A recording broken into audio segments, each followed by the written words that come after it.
Carolina Corcho es senadora electa de la República, es médica, es antioqueña. Fue la segunda votación en la consulta interna del pacto con unos sorpresivos y duramente ganados 700.000 votos. ¿Cómo está, senadora? Un gusto tenerla por acá. Gracias por la invitación. Un saludo a ti y a tu audiencia. Y es hoy una de las líderes del pacto. O sea, usted tiene un liderazgo indiscutible. Usted fue cabeza de lista en la lista cerrada al Senado. Somos además la bancada que tiene una representación mayoritaria de mujeres porque fue una lista paritaria elegida democráticamente. Entonces ahí lo que hay es mujeres valerosas. No la vi mucho en la campaña. Y ahorita hablábamos de eso y usted me dijo es que yo no estaba en la tarima, yo estaba haciendo campaña en la calle. Por supuesto que estuve en la campaña. Si tú ves mis redes sociales vas a ver una cantidad de actividades que realizamos a lo largo y ancho del país. En la segunda vuelta tomé la decisión de concentrarme en Bogotá y en Antioquia. Mi origen es antioqueño, pero llevo casi 20 años viviendo en la ciudad de Bogotá, entonces son mis dos regiones. Me preocupaba mucho el tema de Antioquia, entonces estuve muy concentrada en trabajar el tema antioqueño. No fue En bien, ¿no? Medellín, sí, yo creo que hay un avance en la cultura política O sea, fundamental. en Antioquia entre primera y segunda vuelta es donde Iván logra recortar un poco de la distancia para llegar tan cerrado a De la Espriella. Así es, tuvimos una votación histórica en Antioquia, que es una sociedad que históricamente ha sido progresista, porque Antioquia realmente es la tierra de Rafael Uribe Uribe y María Cano, pero que en sus épocas recientes se ha comportado hacia la derecha y tuvimos un importante resultado en la región antioqueña. Sí. ¿Y cuál fue el éxito un poco de ese resultado? O sea, hay una izquierda, creo que Colombia toda, lo que veíamos como en el análisis de los resultados electorales es que Colombia se ha polarizado cada vez más en el sentido en que esas brechas regionales que existían, donde la izquierda era siempre mucho más fuerte en la periferia y la derecha o la visión más conservadora en el centro, pues se ha ido acortando tanto en la periferia, donde la derecha creció, ¿no? Abelardo La Espriella creció en el Caribe y la izquierda también creció en Antioquia. Claro, es que en Antioquia lo primero yo creo que influye mucho el gobierno del Centro Democrático, que no tiene mucha popularidad, pues en encuestas aparece, pues siempre los gobernantes antioqueños son los mejores, pero realmente se siente en la ciudadanía una inconformidad con el gobierno de Federico Gutiérrez, con el gobierno de Rendón, respecto a temas de seguridad, respecto a que fueron gobiernos que se dedicaron fue a hacer un ejercicio obtuso y de oposición a Gustavo Petro, que Sí. iba a avanzar en proyectos estratégicos en la región. Entonces creo que hay un voto de opinión antioqueño, sensato, defensor del Estado social y democrático de derecho, que vuelvo e insisto, desde allá fue lanzado los primeros mensajes del Estado Social y Democrático de Derecho con Rafael Uribe Uribe, y también, por supuesto, pues allá hay un nicho de pensamiento alrededor de la Universidad de Antioquia, alrededor de centros de pensamiento culturales de Gonzalo Arango, León de Greiff. ¿Usted es UDA? Yo soy UDA, y eso se reflejó en una votación importante. Todavía toca trabajar mucho más, evidentemente, con la ciudadanía antioqueña, pero yo creo que hubo una votación importante. Le voy a poner algunas de las palabras que dio el presidente electo Abelardo de la Espriella acerca como de la oposición y creo que ha habido como distintas formas de leer los discursos de la Espriella después de la victoria. Este es una versión, digamos que moderada. La democracia funciona precisamente cuando el pueblo decide libremente y sus libertades serán protegidas. Sus derechos, aun cuando no hayan votado por mí, serán respetados. Sus opiniones serán escuchadas.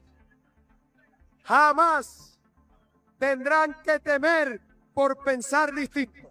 Bueno, ese es otro Abelardo de la Espriella. Sí, Esto es un discurso completamente distinto a los planteamientos que hemos conocido, misógenos, discriminatorios, de destripar a la izquierda, que eso es apología al genocidio, porque cuando tú estás diciendo que vas a destripar a un grupo poblacional por su pensamiento, es una apología al genocidio. Entonces, matizó, ¿no? sí, Era como metafórico, figurado, no era, según dijo él. Bueno, según dijo, pero pues posteriormente hizo otros asuntos, como lanzar una amenaza frente al gobierno de los Estados Unidos, y terminó capturado un líder nuestro, Beto Coral. en los Estados Unidos sin presunción de inocencia, sin debido proceso, pues y en este momento en una discusión muy fuerte internacional entre el gobierno colombiano y los Estados Unidos por esa orden de privación de la libertad. Beto terminó por fuera del pacto, o sea, él estaba haciendo política, si no estoy mal, en la lista de rol. Sí, pero Beto hace parte del espectro progresista, es a lo que me refiero, y la privación de la libertad se da en virtud de sus ideas, de su pensamiento en contra del señor Abelardo de la Espriella y en una crítica al injerencismo del gobierno de Donald Trump. Sí.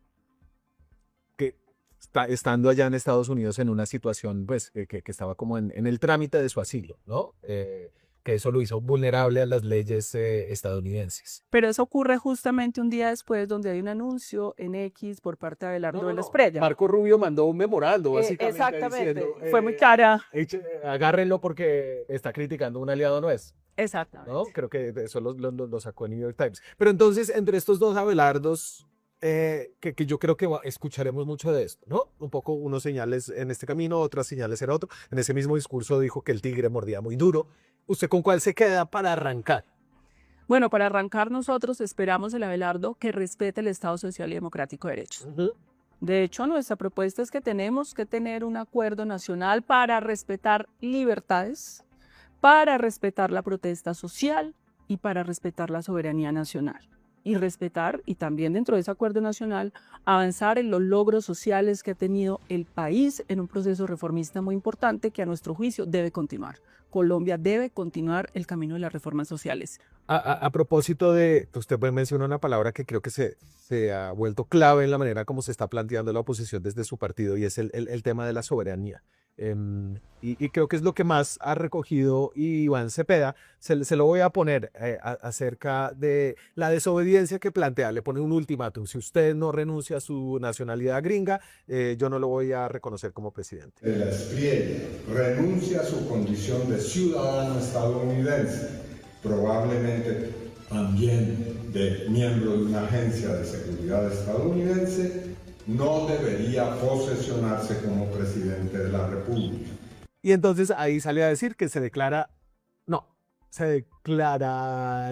¿cierto? Porque se lo pone como un ultimátum: haga esto, si no, usted se va a declarar en desobediencia civil. ¿Usted está de acuerdo con esa postura de Cepeda? Mire, es que aquí hay una situación que es real, es que el señor Abelardo de la Espriella tiene una nacionalidad en los Estados Unidos y en Colombia, y su nacionalidad en los Estados Unidos, de acuerdo a varios magistrados de las altas cortes en Colombia, es incompatible con el sentido de lealtad con la soberanía del país. Porque para usted ser ciudadano de los Estados Unidos, usted ofrece una lealtad con los intereses de esa patria y no con los intereses colombianos. Entonces hay una contradicción identificada por magistrados en Colombia. Yo la interpelaría con que esto ya fue tutelado, y creo que en dos instancias separadas los jueces en ejercicio tomando sus decisiones dijeron como que no hay nada en la ley colombiana que impida que el señor se posesione. Pero todavía las altas cortes no se han pronunciado. Aquí hay una acción de nulidad. El Superior de Bogotá lo hizo en una instancia, ¿no? Y en la Constitución no hay nada que lo impida. Pero yo te quiero explicar algo. Yo creo que esto merita una acción de nulidad frente a este tema en el Consejo de Estado. Estamos esperando que el Consejo de Estado haga un pronunciamiento, pero también la Corte Constitucional. ¿Por qué la Corte Constitucional? En la época del gobierno de Uribe, frente a un decreto, recuerdo yo, frente al tema de bases militares en Colombia, la Corte Constitucional no se pronuncia sobre decretos, pero en este caso hizo una excepción. Por tratarse de la soberanía nacional, hizo un pronunciamiento frente a un decreto que permitía el ingreso de bases militares de los Estados Unidos en Colombia.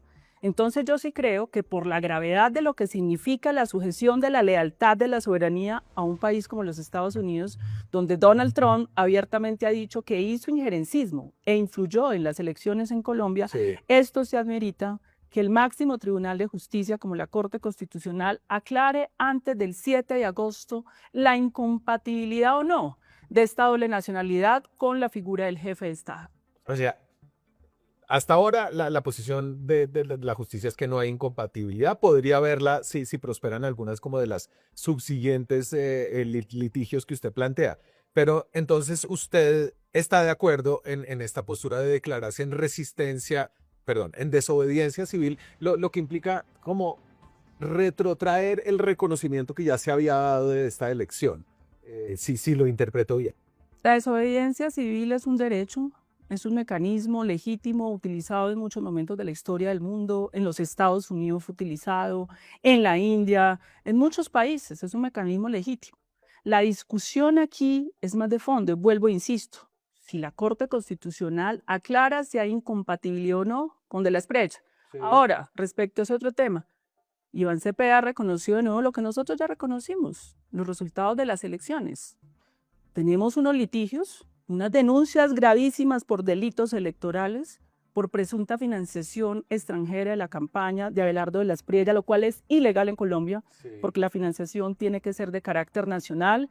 Tenemos unas denuncias interpuestas por presunto compra de votos que podían haber distorsionado el carácter de las elecciones, pero ha habido un reconocimiento de nuestra condición como partido de oposición. ¿Y usted está en resistencia? Yo estoy resistencia frente a cualquier injusticia que haya en No, Colombia, Carolina. frente a la corrupción. Pero entonces siento que en su opinión,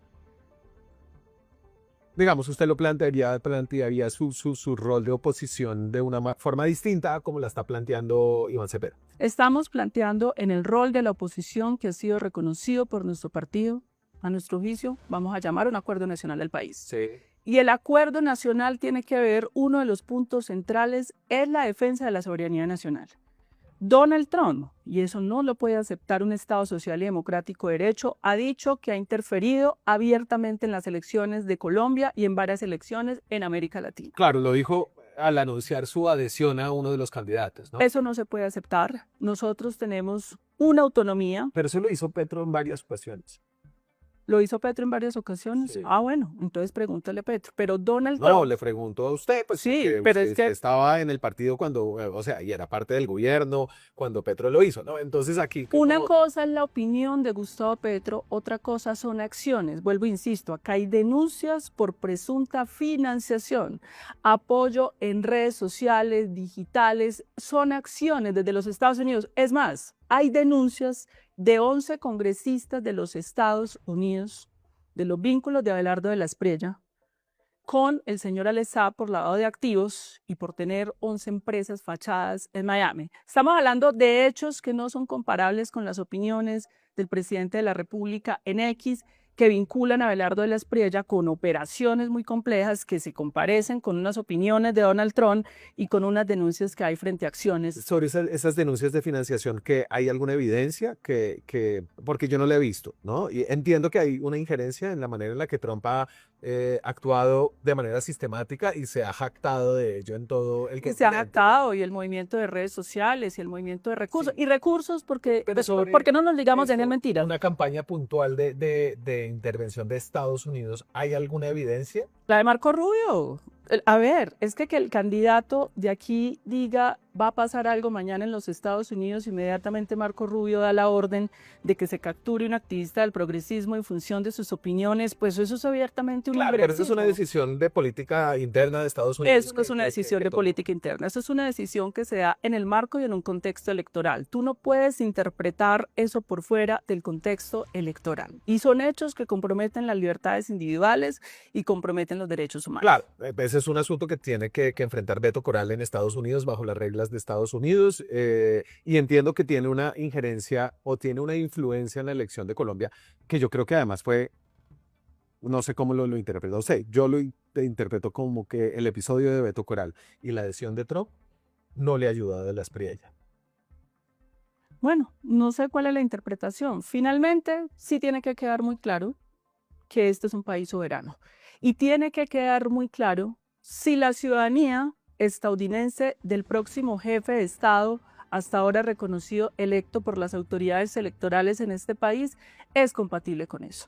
Y esa es la solicitud que nosotros estamos haciendo, y esto tiene que hacerse al más último alto nivel de la justicia colombiana. Sobre la financiación directa de Estados Unidos a la campaña, ¿usted me puede compartir algo como puntual de eso? Las denuncias están instauradas por la campaña, por temas de redes sociales, son denuncias que reposan ante los organismos.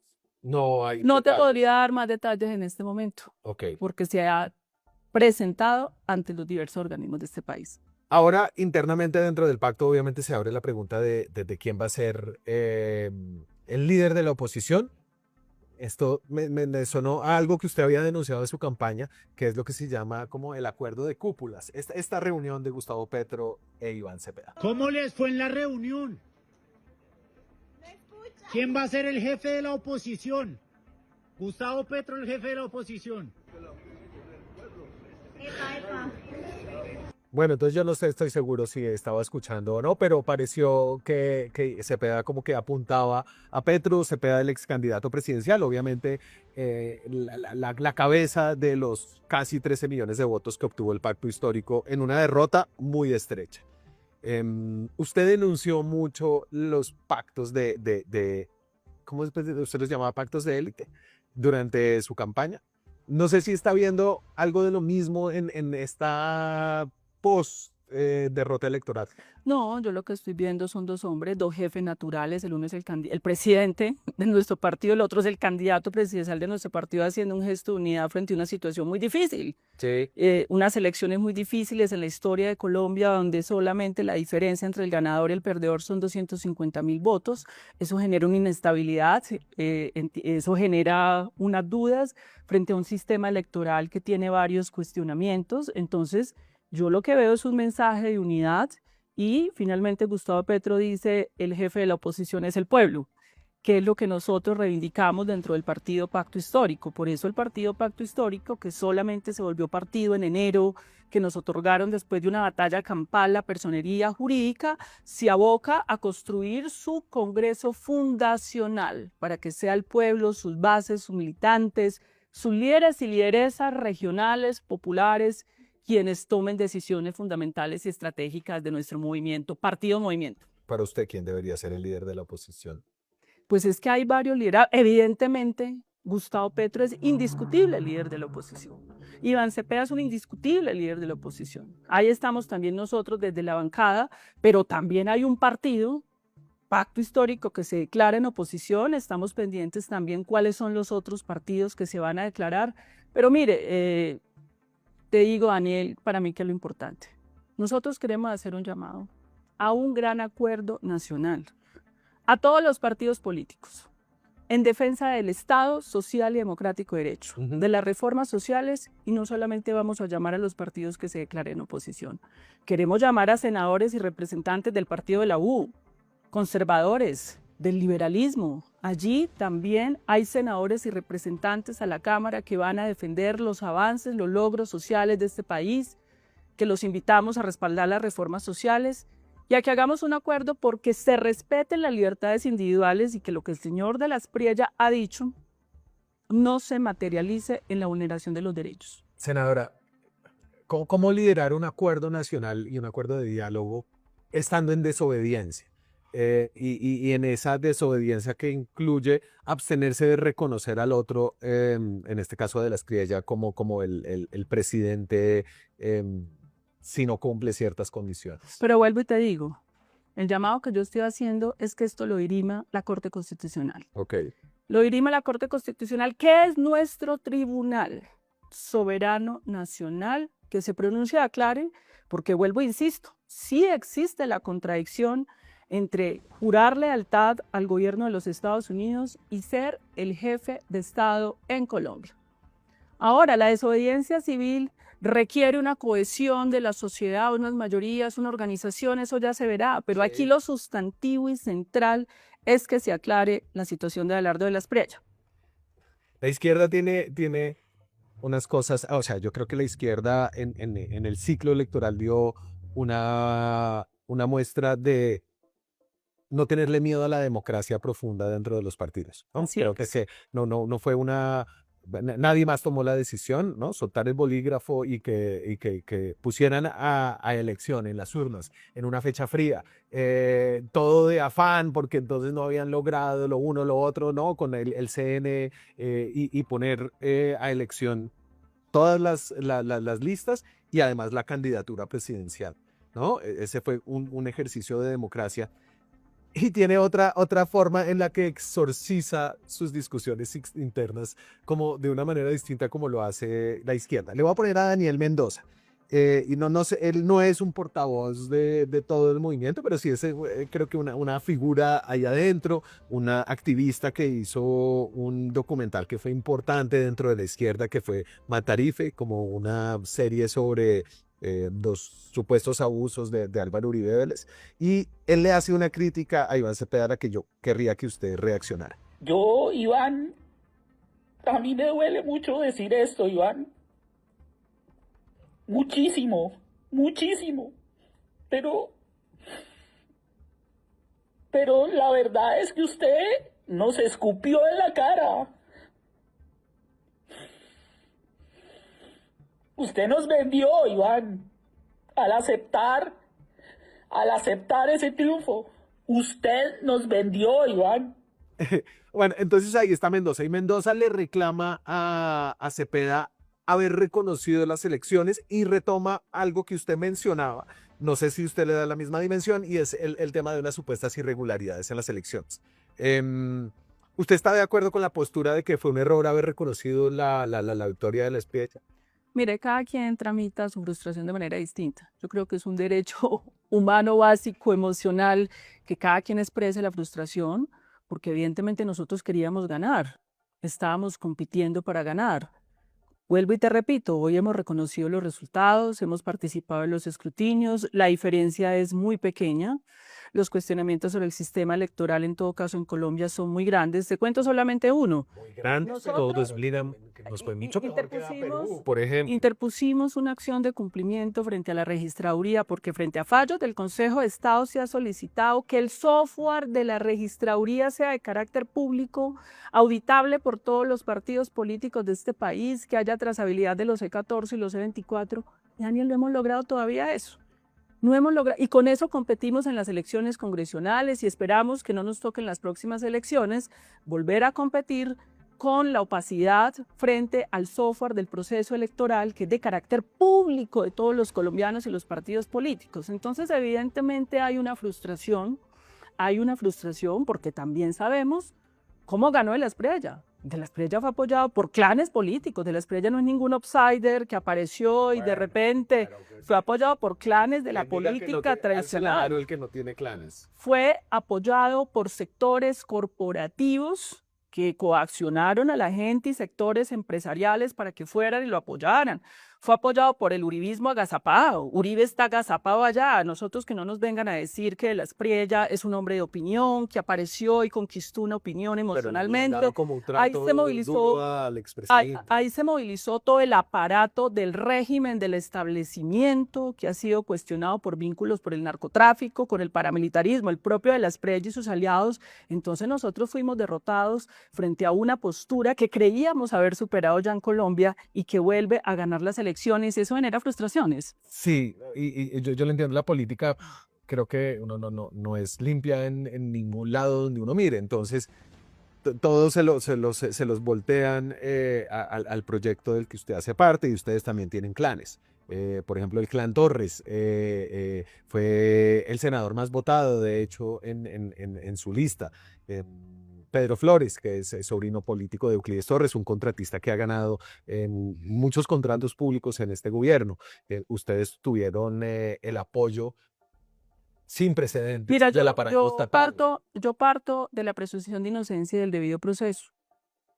Ahí está Pedro Flores y varios senadores de la República. Si hay algún problema, algún delito electoral, pues que sea dirimido en los tribunales. No, porque Ustedes de lo que la presunción con los suyos, pero con los otros, en cambio, sí, parte de la todo lo que nosotros estamos planteando fue denunciado. Un abogado designado por la campaña, Miguel Ángel del Río, quien instauró las respectivas denuncias ante los organismos y las autoridades, y allá tendrán que dirimir los procesos de delitos electorales en curso. Sí. Aquí ha habido muchas denuncias de delitos electorales que no se han esclarecido en Colombia, como por ejemplo Odebrecht. Aquí se eligió mucha gente con el escándalo de Odebrecht, que fue aclarado por las autoridades judiciales de los Estados Unidos, y que luego aquí duerme el sueño de los justos y nunca se supo. No opera la justicia en Colombia.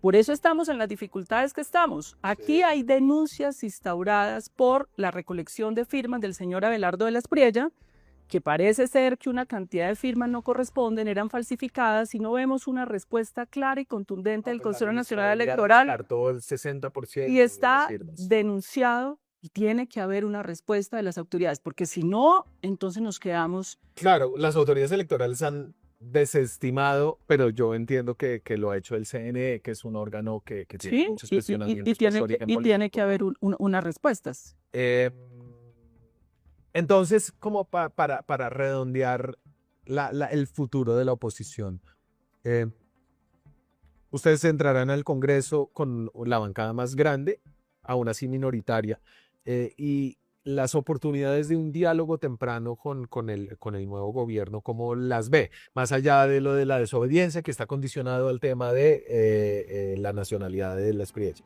Nosotros insistimos y le insistiremos al gobierno en las reformas sociales. ¿Y cuáles son esas reformas sociales? Nosotros creemos que se tiene que implementar la reforma pensional. Esperamos que la Corte Constitucional no le dé la espalda a 3 millones de viejos y viejas que van a recibir su bono pensional y al 80% de los trabajadores que se van a ver favorecidos por la reforma pensional.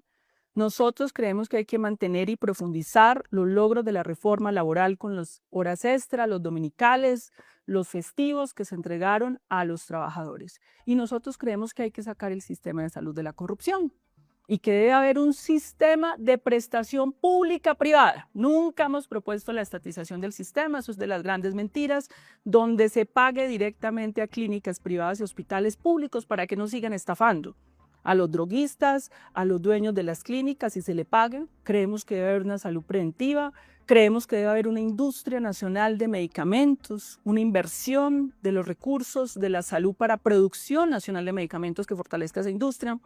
Creemos que debe haber una formalización y dignificación de 1 millón de trabajadores y trabajadoras de la salud, y ponemos eso sobre la mesa para un acuerdo nacional. La mayoría de eso va en contra mía de lo que votó la mayoría que ganó. Entonces, ¿dónde ve usted oportunidades de encontrarse? ¿No? Más allá de lo que ustedes plantean, Pues entonces que nos expliquen en el Congreso de la República por qué no debemos seguir entregando tierras al campesinado. Que entre otras cosas, en este momento hay una persecución inaceptable en el Meta frente a unos campesinos por unos testaferros por entrega de tierras. Tiene que reaccionar la justicia, los organismos de inteligencia, todos, porque eso no puede pasar en Colombia. Que nos expliquen por qué no hay que entregar la tierra que ha sido apropiada de manera ilegal por una cantidad de gente para hacer lavados de activos, para que el campesinado la trabaje, para que generemos una agroindustria, para que colmemos el hambre de las ciudades y para que exportemos. Abramos el debate, el por qué no estarían de acuerdo con eso. y puntos de encuentro donde usted diga, mire, no estamos de acuerdo en muchas cosas, creo que ellos no están, ven el desarrollo agrario de una manera muy distinta, o ven las reformas sociales de una manera muy distinta. Pues no, pero que no lo digan, que no lo expliquen. Yo sí quiero escuchar entonces al gobierno de Abelardo de la Espriella, pero yo sí llamo a los congresistas de todos los partidos políticos que queramos defender estos logros sociales, que Colombia sea reindustrializada, que defendamos la soberanía nacional y los derechos humanos, a que nos unamos alrededor de esos puntos.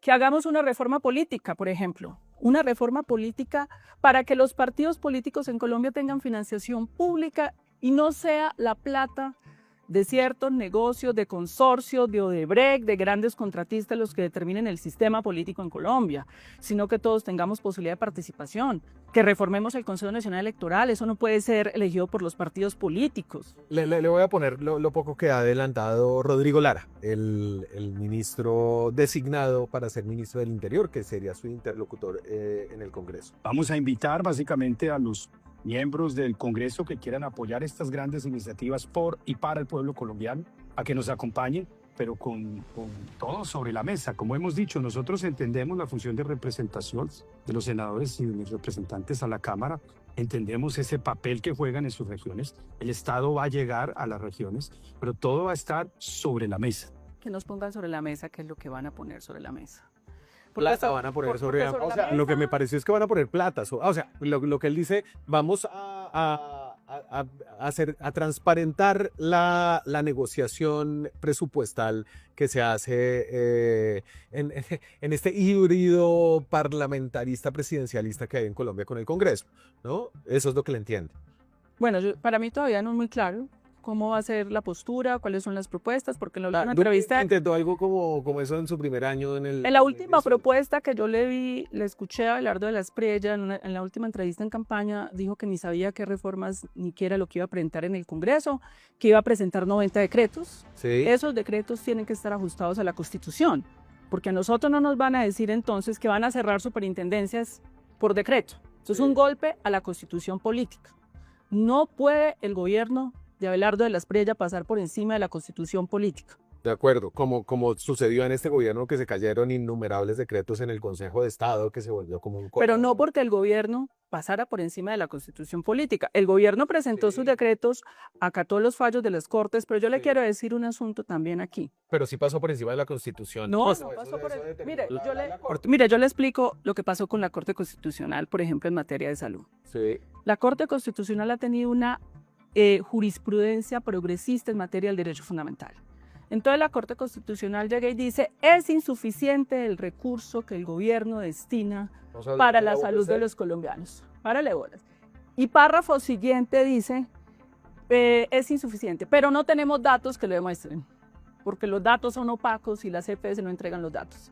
Esos dos párrafos son una contradicción. Sí. Respetamos y acatamos los fallos de las altas cortes, pero excúsame, la Corte Constitucional retrocedió en un nivel lógico en ese planteamiento y luego terminó enredada porque finalmente la Corte Constitucional no tiene facultades para sustituir las funciones del Ejecutivo y del Ministerio de Salud para definir, y el Ministerio de Hacienda, la destinación de la fiscalidad y la parafiscalidad, y se enredó. ¿Qué pasó ahí? Bueno, lo discutiremos. Bueno, yo tenía en mente, digamos, las dos emergencias económicas que se cayeron porque eran inconstitucionales. Claro, pero es que el gobierno, cualquier presidente de la República que han presentado emergencias económicas del 4 por 1000, Sí. el presidente tiene todo el derecho constitucional a presentar emergencias económicas y la Corte declararle exequible o no.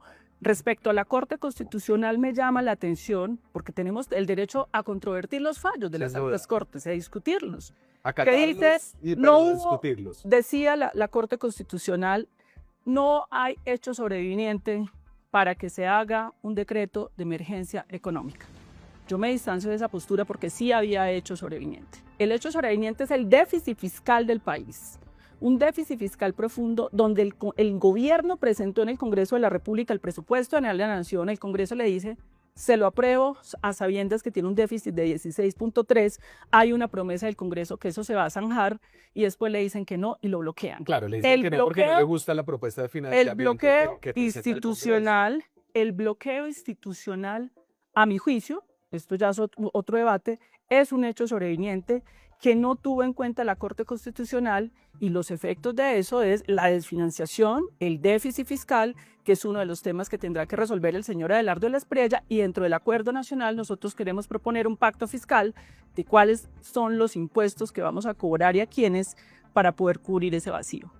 Se nos vienen otras emergencias y estados de excepción, según ha anunciado el presidente electo en su programa de gobierno, ¿no? Ah, sí, las miraremos. Lo que nosotros vamos a proteger, porque ya conocemos al señor vicepresidente y cómo actúa él desde el Ministerio de Hacienda, es que no le vayan a cobrar impuestos a las clases populares y a las clases medias de este país. No, pero Restrepo lo que logró fue que el impuesto de renta se lo subieran los empresarios en 2023. Porque están diciendo un montón de incoherencias, que van a tener una cantidad de inversiones y gasto público, que van a recortar unas entidades. Quiero ver cuáles son los decretos y van a pasar por encima de la Constitución política, pero no los escucho hablar entonces de cuál es la reforma tributaria. Porque No, aquí, por Pues ejemplo, usted ya sabe qué se viene. O sea, aquí, por ejemplo, ampliar la base.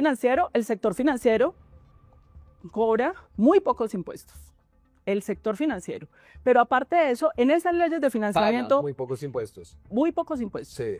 Pero aparte de eso, en esa ley de financiamiento, había en una de esas leyes una protección al pequeño y mediano empresario. Y también la hundieron en el Congreso de la República. No pensaron en el pequeño y mediano empresario, en exenciones de impuestos, que son el 80% del empleo. Por eso te digo, no conozco porque el señor Abelardo de la Espriella nunca habló de sus propuestas en concreto. Él lo que dijo era que tenía 70 No, ninguno decretos, de los dos. pero Los que, quedaron de pero mesa que él de no sabía debates. lo que iba a radicar. Cepeda publicó su programa. Ya vamos a la campaña. ¿Usted qué comisión quiere? ¿Dónde le gustaría actuar? ¿En la Acordamos que quedaría en la comisión primera. en la primera? Sí, Para asuntos constitucionales. así es. Sí, porque en la Comisión Primera también se trabajan diversos temas, los temas de salud, los temas de reforma política. Por supuesto, yo estaba en los temas de salud, pero ya he ido abordando diversos temas de la agenda política nacional. Ok. Hablamos un poquito de la campaña. Le voy a poner este trino de Iván, el de donde dice errores entre comillas. Los errores de la campaña. En plena discusión sobre los resultados electorales y el escrutinio del aparato mediático, y algunos analistas critican los errores, entre comillas, de la campaña y difunden interpretaciones malintencionadas sobre mi equipo, bla, bla, bla. Reclámenme a mí y voy al último párrafo. Desde el comienzo lo dejé claro. No iba a transigir con la política fácil de tratos inescrupulosos, marketing de imagen y demagogia barata. Lo siento, para mí son importantes los votos, pero también cómo se consiguen. ¿Usted cree que usted sí habría podido ganarle a las Piedras si hubiera sido la candidata? Mira, nosotros no sabemos en este momento qué es lo que se... Pero me imagino que usted se lo ha imaginado. Frente a los resultados que nosotros tenemos, todo partido político en el mundo cuando pierde las elecciones tiene que hacer una autocrítica. Sí. Tiene que hacer un examen objetivo de qué pasó, no solamente el pacto histórico.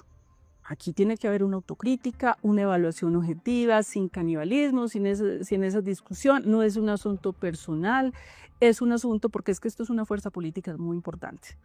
Es la segunda fuerza o primera fuerza política, porque si contrastamos con lo del Congreso de la República, nosotros somos más senadores que los que han acompañado por lo menos a uno de los partidos que apoyó a Abelardo de la Espriella. Es una fuerza política muy importante que requiere autocrítica, evaluación serena, objetiva, porque vamos para unas elecciones regionales. Sí. Y nosotros debemos enfrentar las elecciones regionales con grandeza, con el respaldo popular que tenemos, para lograr acceder a ese poder político que permita dignificar a nuestra gente.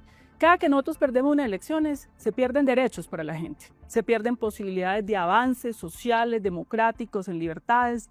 Entonces es de todos los partidos analizar. ¿A usted qué no le gustó de la campaña? Yo creo que... ¿Usted estuvo metida? Claro. Pero en el círculo de decisiones. Mira, hay un asunto es que yo creo que nos jugó una mala pasada las encuestas, ya que viene una discusión sobre las encuestas. Ajá.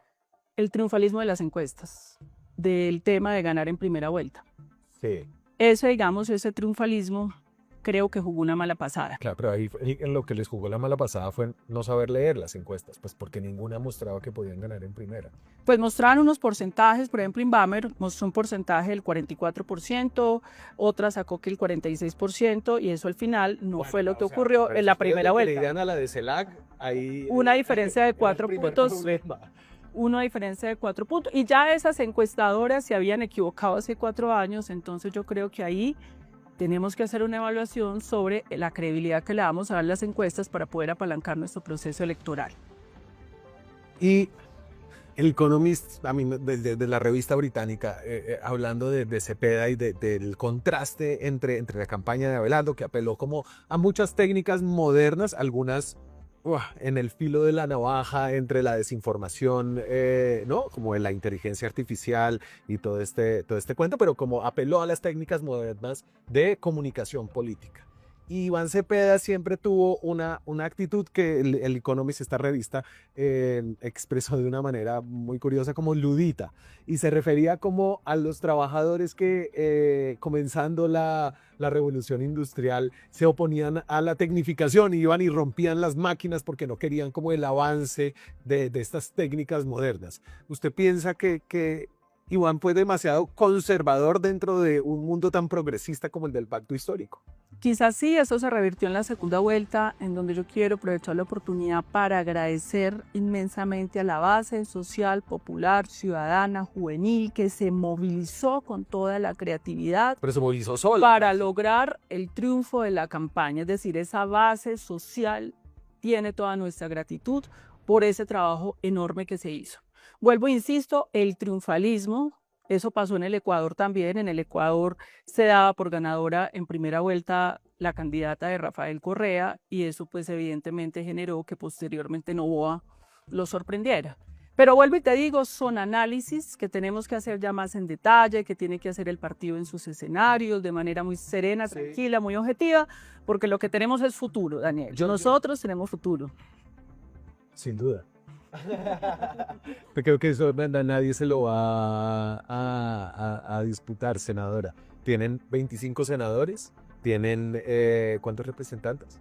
42. 42 representantes, tienen casi 13 millones de votos, tienen una definición importante acerca de su liderazgo, ¿no? Y la renovación de esos liderazgos.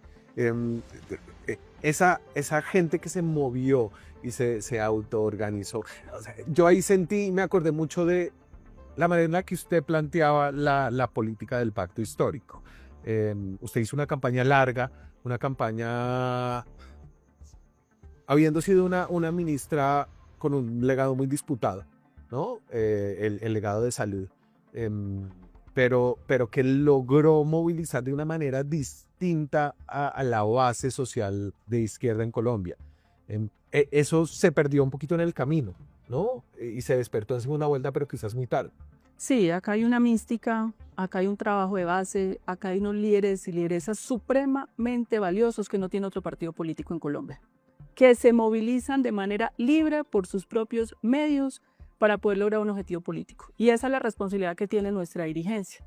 Por eso nosotros estamos apuntando a un Congreso fundacional democrático que le dé participación a esos jóvenes, a esos líderes y lideresas para que participen de lo que nosotros queremos sea el partido más grande y democrático de este país. O sea, ¿usted cree que el pacto todavía adolece de una camarilla de líderes que no logró surgir ante el reto que ponía como el país? Es que el pacto histórico apenas nace en enero. Nos pusieron todos los obstáculos del mundo para lograr el proceso de unidad, entre otras cosas, en el Consejo Nacional Electoral. Es un partido naciente que nace en el momento en que tiene que enfrentar una campaña presidencial muy difícil como la que acabamos de enfrentar y que ahora tiene que prepararse para enfrentar unas elecciones locales y regionales, porque el objetivo y la vocación de los partidos políticos es ganar los escaños del poder político Pues no sé, de esos países. Creo que eso es nuevo en la izquierda, ¿no? Creo que la izquierda siempre se entendió a sí misma como una izquierda de resistencia, de oposición, de defensa pero que en algún momento, pues, que no tenía una vocación de poder, y eso lo tienen hoy después de 4 años. Porque ya fuimos gobierno, Sí. porque sabemos que con gobiernos podemos transformar las condiciones de la gente.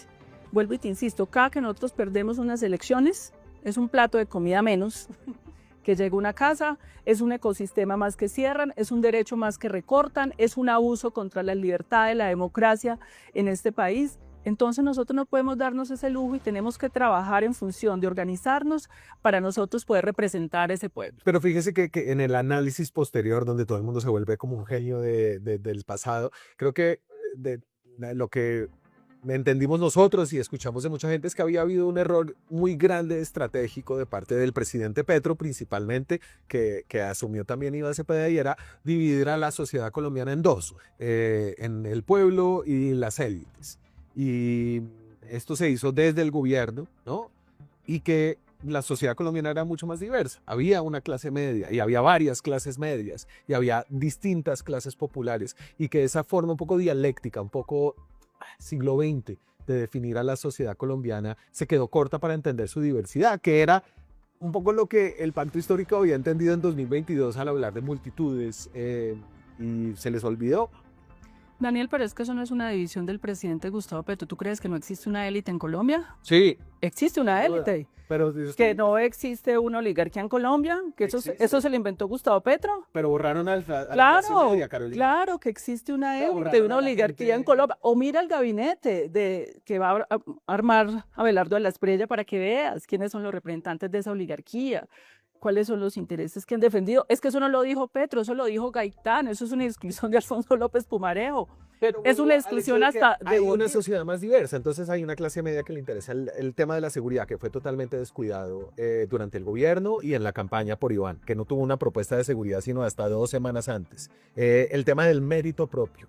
Y un rechazo a cómo el pacto cayó en el nepotismo, en la corrupción durante el gobierno, cómo los puestos se entregaron más por el origen ideológico, social de las personas y menos por sus capacidades. Creo que eso le costó frente a la clase media. Su olvido de la empresa privada y la iniciativa privada. Y no sé si usted reconoce ahí que hubo, sí, como un punto ciego a la hora de ver a la sociedad Te voy a colombiana. hablar del tema de seguridad. en el tema de seguridad, ni el gobierno Uribe, ni el de Juan Manuel Santos, ni el de ninguno tuvo control de la fuerza pública sobre el cañón del Micay, ni sobre el Catatumbo. Era falso que haya habido presencia de la fuerza pública. El único gobierno que entró con la fuerza pública, eso sí, exigiendo sujeción y respeto a los derechos humanos con inversiones, políticas sociales que tendremos que evaluar si funcionaron o no funcionaron en el mediano y largo plazo, fue el gobierno de Gustavo Petro. Entonces, a mí que no me digan ellos que ellos son los alíes de la seguridad. Ningún gobierno dignificó a la fuerza pública como la dignificó Gustavo Petro. Quienes indignificaron la fuerza pública son los amigos de Abelardo de la Espriella, que ensangrentaron la mano de coroneles y generales para disparar contra jóvenes indefensos. Bueno, Danilo Rueda lo que dicen es que jugaban a los congelados. Exactamente. Ellos fueron los que indignificaron a la fuerza pública y volvieron inseguro nuestro país para los más humildes, para niños y jóvenes que estaban buscando un trabajo en los mal denominados falsos positivos. Quienes dignificamos a la fuerza pública fuimos nosotros, cuando les enseñamos que no se dispara contra nuestra propia ciudadanía, que se respetan los derechos humanos, que por supuesto hay que enfrentar a los bandidos. Hay que enfrentar a los bandidos y que hay que cuidar la soberanía y el territorio Pero nacional. ahí le digo, creo que mucha gente que estaba en la fuerza pública, que fue sacada de la fuerza pública, según las denuncias que tenemos ahora, pues las grabaciones y la evidencia, es que fue depurada por petición de los grupos armados ilegales que le mandaban mensajes a Danilo Rueda para que dijera cuáles generales y cuáles coroneles había que sacar y cómo jugaran a los La Jurisdicción Especial de Paz ha mostrado los vínculos que algunos miembros de la fuerza pública han tenido con el paramilitarismo y el narcotráfico. No es un asunto de Danilo Rueda.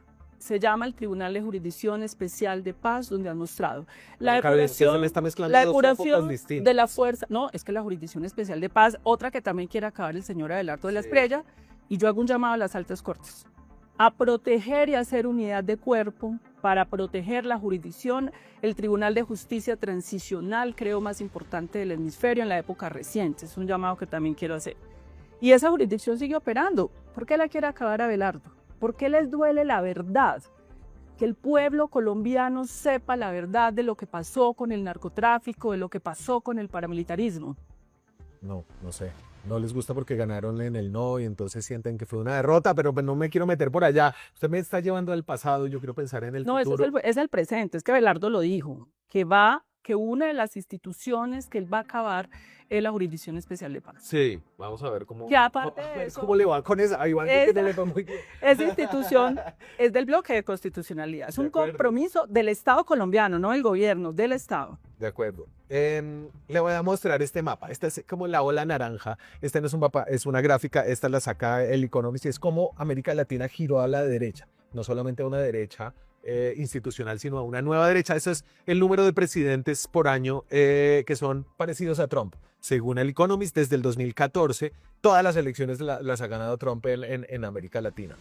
Y entonces hay una pregunta entre los estudiosos de la política si esto simplemente se trata de una ola de rechazo a los presidentes que estaban en ejercicio o si hay algo que los latinoamericanos están sintiendo, que están viendo, o una decepción acerca de la izquierda o que los gobernaba en muchos casos, o unas nuevas preocupaciones que no están siendo interpretadas por políticos distintos a los de esta nueva ola de derecha. ¿Usted qué piensa? Bueno, yo creo que son varios casos. Primero, hay una crisis global del neoliberalismo. Ese modelo fracasó. Eso lo demostró la pandemia y esa es la gran discusión en este momento en el mundo. Frente a esa crisis del neoliberalismo tiene que haber una alternativa. El progresismo tiene que presentar una alternativa en esa crisis del neoliberalismo. ¿Qué ha ocurrido? ¿Qué ocurre en América, que ya ocurrió en Europa? Y es cuando la socialdemocracia o los partidos socialistas europeos transaron con el neoliberalismo, decepcionaron a la gente porque no terminaron de resolverle sus problemas y esos discursos los cogieron las extremas derechas. Ha pasado. Les quitaron, pues, o sea, que había sido un discurso, yo creo que sí, fue el de la política industrial, por ejemplo. Por ejemplo, en Estados Unidos, Trump le quita la bandera de la industrialización de los Estados Unidos en el discurso, que era mentira al final, al Partido Demócrata, al proteccionismo, sí. Claro, porque cayeron en el neoliberalismo global de Wall Street. Entonces Trump gana la clase trabajadora de los Estados Unidos con el discurso de la reindustrialización y el proteccionismo, sí, que era mentira porque tampoco reindustrializó los Estados Unidos. Eso suele ocurrir Por eso los gobiernos tienen que ser muy claros en sus proyectos políticos para no decepcionar a las clases medias y a las clases populares. Entonces emergen estos fantasmas ya conocidos, aunque lo de Abelardo ya nosotros lo hemos conocido. No es algo nuevo. Nosotros ya enfrentamos 8 años el gobierno Uribe, 4 años el gobierno de ¿Cree que Duque. es lo mismo? O sea, Abelardo de verdad ganó de una forma muy distinta, ¿no? Entonces ganó sin los partidos tradicionales. Ah, no, ¿tú crees que no estaban ahí los partidos tradicionales? Daniel, por favor, Daniel. Yo creo que había unos políticos tradicionales, ¿cierto? Que él escogió Los y que él partidos, aceptó y ¿tú además los aceptó en sus términos. ¿Tú Nunca crees los que montó en la Uribe no tarima. estaba allá? No, por eso, no los montó en Yo la creo que tarima, pero Uribe- estaban agazapados. Uribe perdió Agazapados. estrepitosamente en primera vuelta y después se fue para allá de una, pero no le tocó llamar, no le tocó... ¿Tú crees que los char no son los partidos tradicionales? No, los char son unos políticos O tradicionales. sea, lo que yo te estoy diciendo es que él tenía una base social del régimen, de la clase política organizada, también de la clase política empresarial coaccionando gente Pero para la clase votar. política entonces que se dejó mangonear de él y Claro. cuidar de él ¿Y quién es su gabinete? Ah, ¿en su gabinete será que hay mucha gente nueva? Son ellos. Son Una los mismos. renovación como... no Una sé, renovación Miguel como Rodrigo Lara. Bocas. Una renovación como... escuché que hasta Fincho Cepeda iba a aparecer ahí también. Fincho Cepeda, la renovación y los partidos políticos que no estaban. Pero yo creo que sí ganó de una forma distinta. O sea, yo creo que lo que mostró Abelardo de la Espriella es que se puede ganar la presidencia de Colombia en una campaña electoral, ¿no? O sea, ustedes han estado haciendo política toda la vida. No sé, figuras como Iván Cepeda, desde que mataron a su papá, Uribe, ¿no? Toda la vida. Y yo no.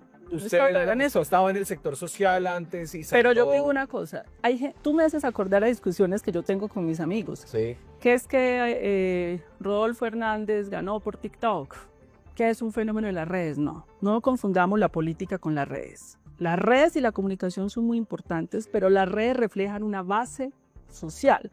La base social de Rodolfo Hernández era el antipetrismo, antiuribismo. Él recogió eso muy bien.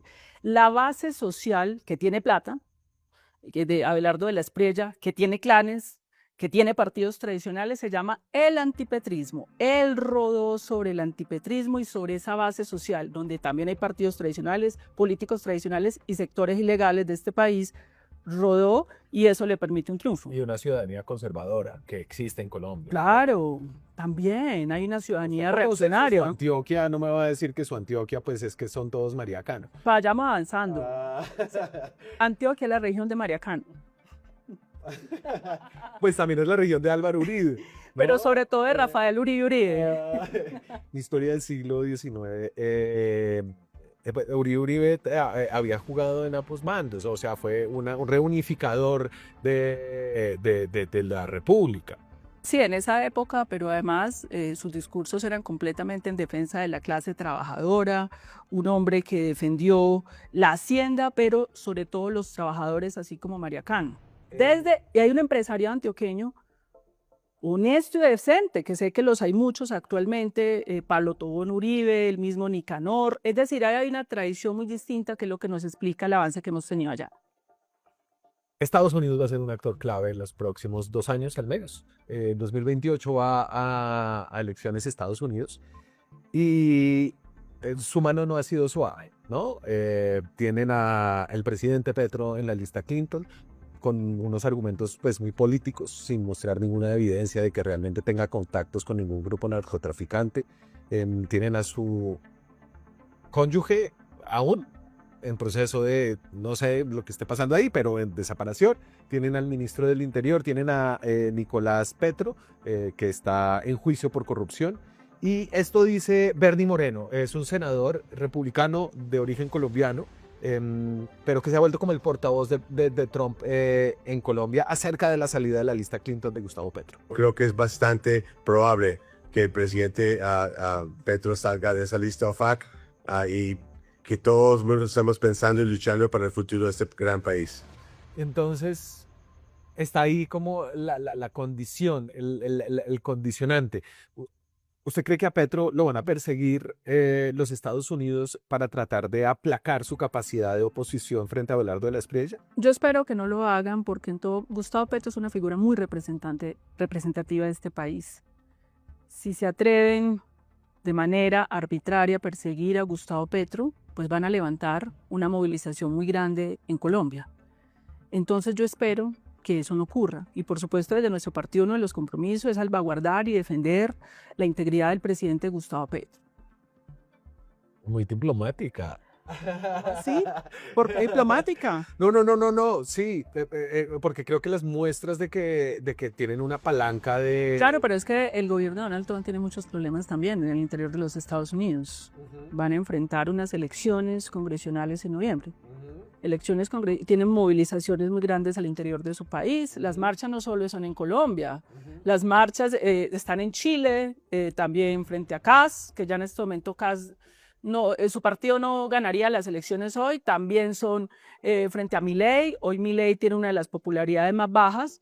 Entonces yo creo que eso es un análisis también que deben estar haciendo en Estados Unidos. Sí, el presidente Petro también tiene unos cuestionamientos de cómo se ha rodeado de personas que han terminado involucradas en casos de corrupción, de cómo ha hecho una mirada omisa a estos casos, de cómo personas cercanas a él, ¿no? Como pues, contamos nosotros aquí en una investigación, la mujer de Panamá ahora se volvió una empresaria súbitamente muy próspera, con unos vínculos que llevan que la relacionan con personas cercanas a Euclides Torres. Entonces, ¿usted cree que la izquierda se va a jugar a fondo por la figura del presidente? Mire, lo primero es que los hechos de corrupción del gobierno del presidente Gustavo Petro han sido asumidos. El hecho de la ONG que comprometió más o menos un desvío de más de 25.000 millones de pesos tiene privados de la libertad varios funcionarios del gobierno de Gustavo Petro. Se han asumido las consecuencias éticas y políticas. No ha pasado así con Odebrecht. No ha pasado así con las diversas denuncias en salud que nosotros hemos interpuesto por mucha más plata, Daniel. Daniel, ¿sabes por cuánto tenemos nosotros denunciada la corrupción en salud? Por 13.2 billones de pesos, y eso no ha meritado titulares de prensa ni análisis grandilocuentes de alguna prensa de este país. Entonces sí hay un doble estándar en cómo se miden los hechos de corrupción que hemos asumido, que no vamos a alcahuetear, que hemos dicho los que estén robando pues se tienen que ir. Pero ¿cómo así? Si Ricardo Roa lo dejaron en la presidencia de Ecopetrol mientras estaba en juicio por corrupción.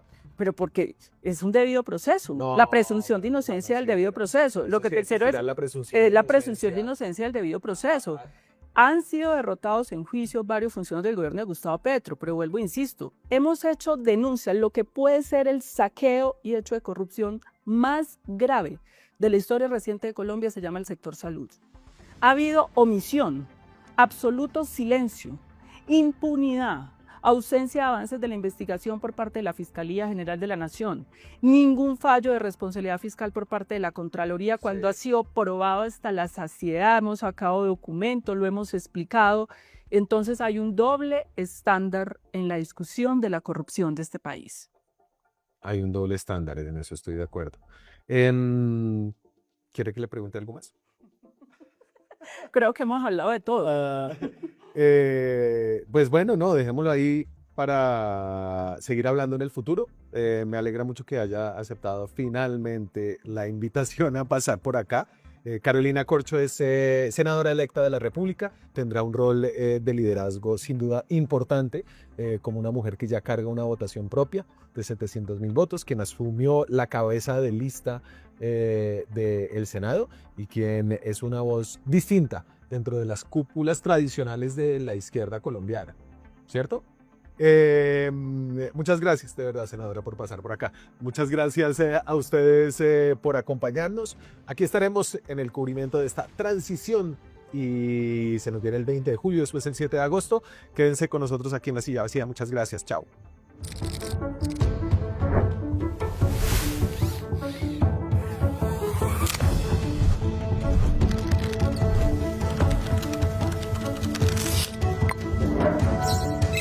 En el Congreso, el presidente Gustavo Petro. Hacer periodismo independiente cuesta. Cada suscripción a este canal nos permite financiar historias que revelan patrones, intereses y otras dinámicas de poder que otros no cuentan. Suscríbase y sea parte de la comunidad que apoya a La Silla Vacía.